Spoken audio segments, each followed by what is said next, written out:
Hello again. This story is about stacks of turtles. No, it's not that more famous story, but there are some similarities. There are also differences, and the differences are important. For one thing, this story is set in a deep, dark forest, where once a clutch of turtles hatched together. Why they were in a deep, dark forest, we don't know, but probably their mother put them there to keep them safe from the many predators. For the forest was very deep and dark, and so not much grew there, and not many animals lived there. All there was for the turtles to eat was some mushrooms, and some moss, and some mold. Now, this was all right when the turtles were small. There was just enough to eat.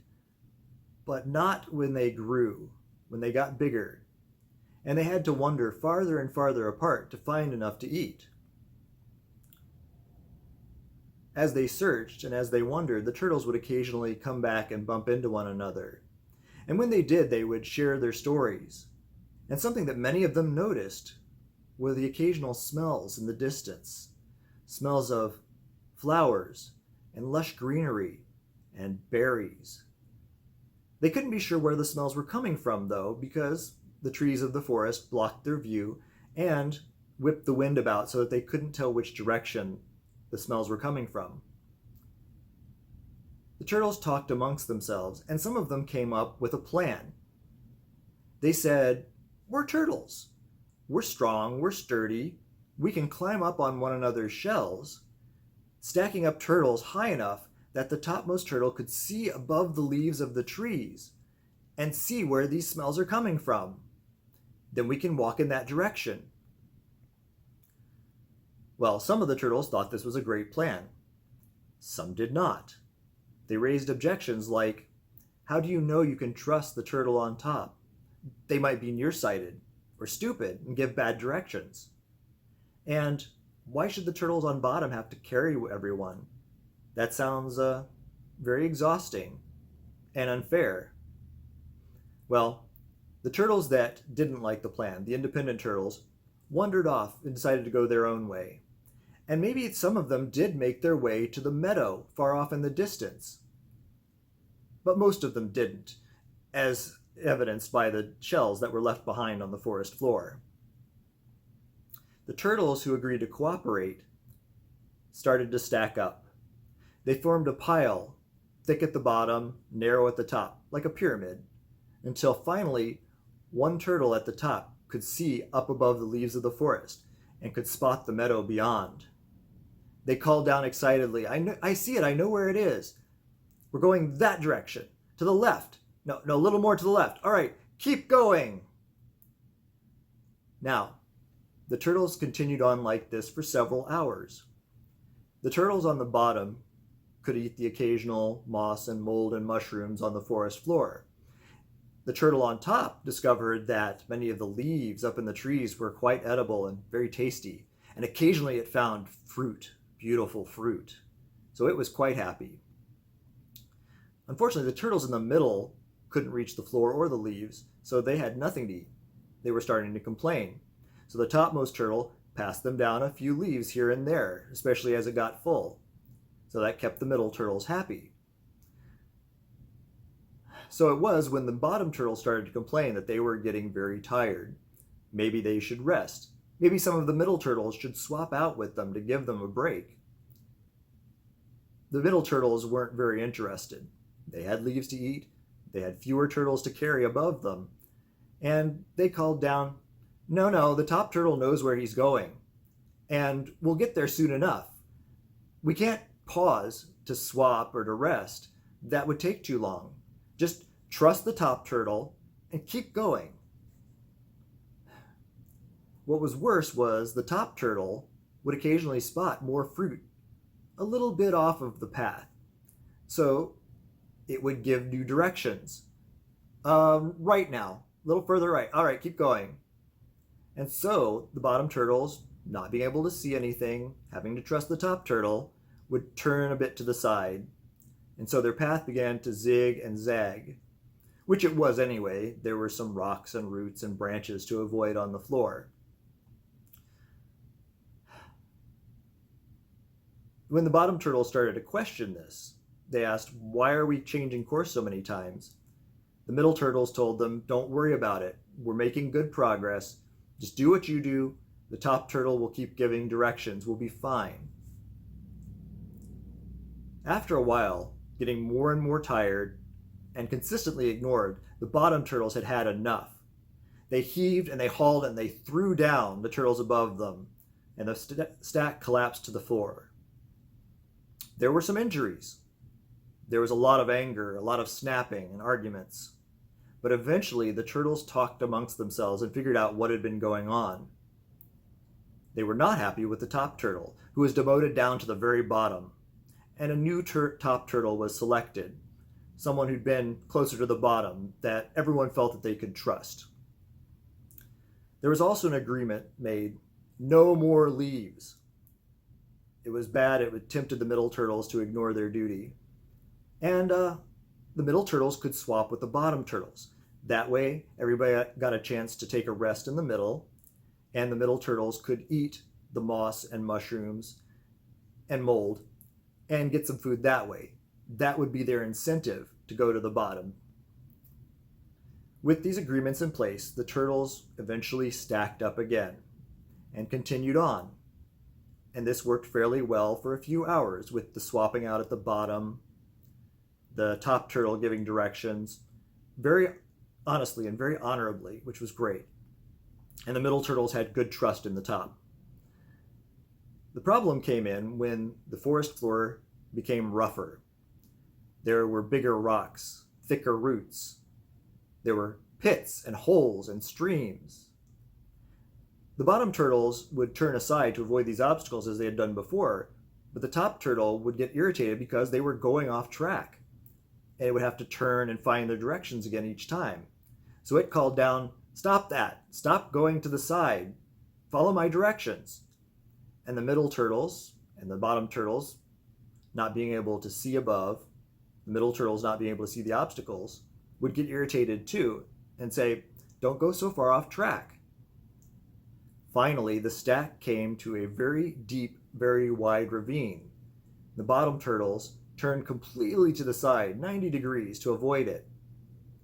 This really upset the top turtle. "You were going completely the wrong direction. That's not what I said." The middle turtles got aggravated as well. So the bottom turtles decided, "All right, we'll try it. We'll try to stay on course." And they went down the side of the ravine. They almost made it, but at the bottom, in the slippery mud, a turtle lost its footing. The bottom turtles all started to trip and fall, and the stack came tumbling down again. Again, there were more injuries, and more anger, and more arguments. Now the turtles continued to talk and figure out what had happened, but there wasn't as much time to waste. There was nothing to eat at the bottom of the ravine, for one thing. So they had to come up with a new plan fairly quickly. It was agreed that not only should the turtles be swapped out of the bottom, but they probably also needed to swap out the top as well. No matter how good and honest the top turtle was, they could get tired from being in that position, make bad decisions, and give bad orders. Swapping everybody out would make sure that there was good communication and understanding. Also, it might not be a bad idea to have multiple top turtles to check on one another to make sure that they were doing the job right. All right, this agreement struck. The turtles clambered up out of the ravine again and stacked up once more. This time a little taller and thinner, more like a column than the pyramid, giving an even number at each level and a few turtles on top to watch each other. And so they continued on like this for a few more hours, which was all right, but all that stopping and swapping was eating up a lot of time, and it was tiring to climb up and down the stack. So for practical purposes, generally it was just the turtles in the upper middle part that swapped out with the top, and the turtles in the lower middle part that swapped out with the bottom. It was fastest and easiest, and so they went with it. They would work their way around obstacles, the top turtles would watch one another, and this was generally workable. The problem was, with all the stopping, with all the swapping, The turtles in the middle were really getting exhausted from having to take on so many roles, and they weren't getting much time to eat at the bottom. So eventually, the bottom half became completely exhausted and upset. Rather than wear themselves out and have the stack collapse once again, they agreed to take a halt, then to separate. Now at this point, some of the turtles were fed up with this whole stacking business. They said, maybe those first turtles had it right that went off by themselves.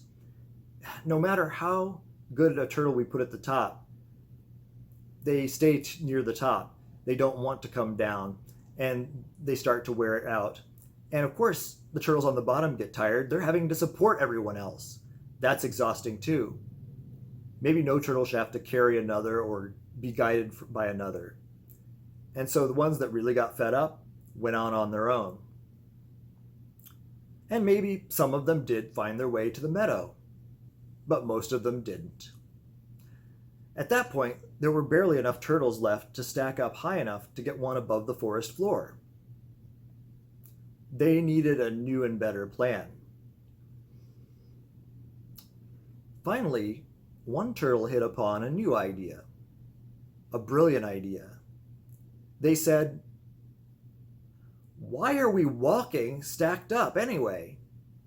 Why don't we just stack up for a minute or two, get a turtle up above the treetops, then they can find the new directions and tell us where to go. Then we separate and walk that direction each individually. And yeah, if somebody gets tired, they can climb up on me and I'll carry them. And if I get tired, I'd hope somebody else will carry me. Similarly, if we start to get lost, the ones that know where they're going can guide the others back." Well, the turtles argued and fussed. A lot of them were concerned that if they didn't keep a turtle on top all the time, they'd get lost. How could they trust the individual turtles to keep going the right way? Some of them just didn't want to have to carry anyone or guide anyone. The turtle with the idea said, "Look, I can't make you do anything. This just seems like the best plan we've had so far, and it avoids the problems we've run into already. Best thing of all is if we decide we don't like this plan, we can always stop and come up with a better one. We're not stuck in a stack going on and continuing with a mistake."